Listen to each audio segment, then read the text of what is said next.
To connect your Windows PC to your iPhone hotspot is really simple. What you want to do is swipe down and head over to the settings on your phone.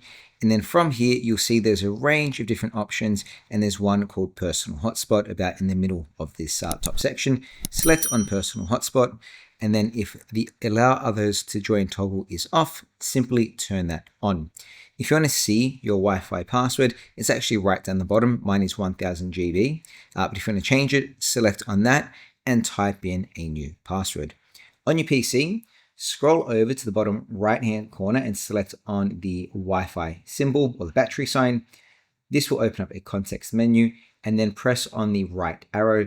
This is going to show you all your different Wi-Fi connections, and then scroll down and find your phone.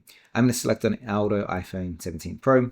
I'd recommend having connect automatically ticked, so next time it will just automatically connect, and then select on the connect option. Now it's going to ask you for the password, which we're going to pop in 1000. If you want to double check the password is correct, press and hold on this little I on the right hand side so you can read the password before you connect, and then simply select on next. Then give it a couple of seconds and it will say connection secured.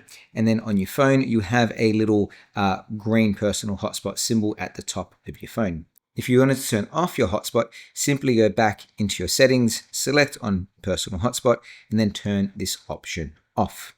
Cool, and it's that easy to connect your Windows 11 PC to your iPhone hotspot. You know, the quick tip on accessing these settings is if you scroll down from the top right-hand corner of your phone, and if you press and hold on the Wi-Fi symbol, you actually see there is a button down the bottom for personal hotspot. And if we tap on discoverable and turn this on, this will turn your hotspot on or off.